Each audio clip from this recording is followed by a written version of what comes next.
இந்தியாவின் number 1 dealer Vasanth and CoWIN ஆடி சிறப்பு தள்ளுபடி விற்பனை. இது குறித்து பேசுவதற்காக திரு ரவீந்திரன் துரைசாமி அரசியல் விமர்சகர் இணைப்பில் இருக்கிறார். சார் வணக்கம். வணக்கம். பிரதமர் மோடியை சந்திக்க வேண்டும், அதற்காக நேரம் ஒதுக்க வேண்டும் என சொல்லி ஓ பன்னீர்செல்வம் நயினார் நாகேந்திரனுக்கு குறுஞ்செய்தியை அனுப்பியிருக்கிறார். 6 முறை அவரை தொடர்பும் கொள்ள முயன்றிருக்கிறார். அதன் பிறகும் கூட குறுஞ்செய்தியை காட்டாதீங்க, ஆதாரத்தை காட்டுங்க அப்படின்னு நயினார் நாகேந்திரன் சொல்வதை ஏற்றுக்கொள்ளும் வகையில இல்ல அப்படின்னு சொல்லி ஓபிஎஸ் தரப்புல இருந்து சொல்றாங்க.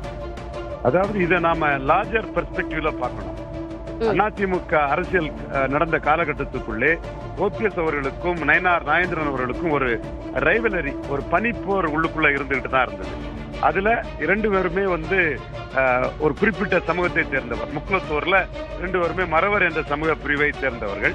அதனால் ஒருத்தருக்கு வாய்ப்பு அதுல வந்துன்னா இன்னொருத்தருக்கு வாய்ப்பு பாதிக்கப்படுமேங்கிற ஒரு அரசியல் நகர்வு அந்த காலகட்டத்தில் இருந்தது. 2011ஆம் ஆண்டு ஜெயலலிதா அம்மையார் மீண்டும் முதல்வராக வரும்போது அண்ணன் செங்கோட்டையன் அவர்கள் அதற்கான வியூகங்களையும் அதனுடைய அரசியல் அமைப்புகளையும் செய்து கொண்டிருந்தார். அப்பொழுது செங்கோட்டையன் அவர்கள் தான் புதிய தமிழகத்தை கூட்டணியில் கொண்டு வந்தது என்றாலும் சரி, மனிதநேய மக்கள் கட்சி மற்றும் சரத்குமார் மற்றும் இறுதியாக தேமுதிக போன்றவற்றை செங்கோட்டையன் தான் முனைப்படுத்தி பேசிக் கொண்டிருந்தார். அப்பொழுது செங்கோட்டையன் செயல்பட்டாலும் அந்த குழுவில் அவரோடு இருந்தவர் ஓபிஎஸ் அவர்கள்.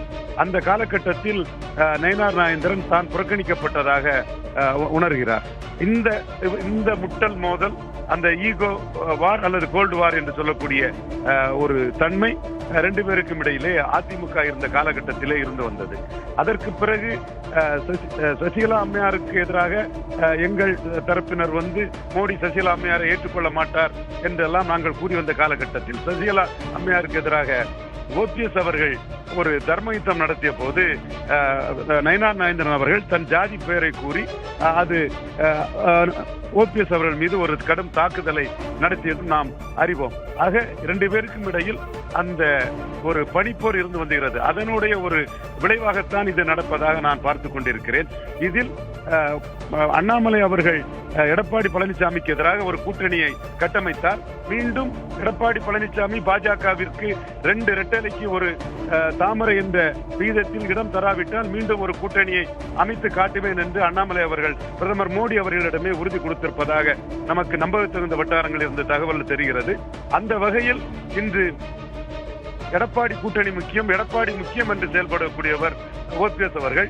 எடப்பாடி பாஜகவில் சீட்டு பிரச்சனையில் 12 சீட்டு அண்ணாமலை கேட்ட போது 6 சீட்டு கொடுத்து பாஜகவை அன்று ஏமாற்றியது போல் இன்றும் சட்டமன்ற தேர்தலில் எடப்பாடி அவர்கள் பாஜகவை சீட்டு பங்கீட்டில் ஏமாற்றிவிடக் கூடாது என்று செயல்படக்கூடியவர் அண்ணாமலை இருப்பது வரை பாஜகவின் அணியை தெளிவாக கட்டி காத்து கொண்டு வந்தார்.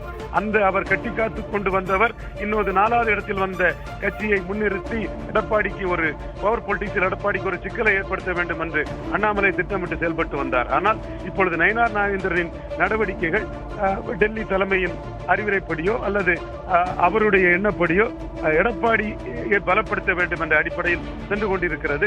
இதன் விளைவுகள் எப்படி இருக்க போகிறது, டெல்லி தலைமை நாளை என்ன முடிவெடுக்க போகிறார்கள் என்பதையெல்லாம் பொறுத்திருந்துதான் பார்க்க வேண்டும். டெல்லி தலைமையிலேயே இருவேறு கருத்துக்கள் சசிகலா விஷயத்தில் முன்பு 2021 இருந்தது மாதிரி இப்பொழுதும் இருக்கிறதோ என்ற எண்ண ஓட்டம் எங்களுக்கு தெரிய வருகிறது. பொறுத்திருந்து பார்ப்போம். இந்த தகராறு எதுவரை போகிறது, எங்கு கொண்டு போய் முடிகிறது என்பதை நாம் பொறுத்திருந்து பார்க்கலாம். குறிப்பாக டெல்லி தலைமையிலே தமிழ்நாட்டை அணுகுவதில் உள்துறை அமைச்சரின் எண்ண ஓட்டத்திற்கும் பிரதமர் எண்ண ஓட்டத்திற்கும் சற்று மாறுதல் இருப்பதாக நான் உணர்கிறேன். இதே மாறுதல் 2021 இருந்தது. அப்பொழுது பிரதமரின் எண்ண ஓட்டத்தை மக்கள் மத்தியில் நாங்கள் கூறினோம். எங்கள் கருத்து அன்று சரியானது. இப்பொழுதும் அதே மாதிரி ஒரு எண்ண ஓட்டம் இருக்கிறது என்று உணர்கிறேன். பொறுத்திருந்து பார்ப்போம். இந்த பிரச்சனை எங்கே முடிய போகிறது, எப்படி முடிய போகிறது என்று. இணைப்பில் கருத்துக்களை பகிர்ந்து கொண்டமைக்கு நன்றி திரு ரவீந்திரன் துரைசாமி. இந்தியாவின் number 1 dealer Vasanth and CoWIN ஆடி சிறப்பு தள்ளுபடி விற்பனை.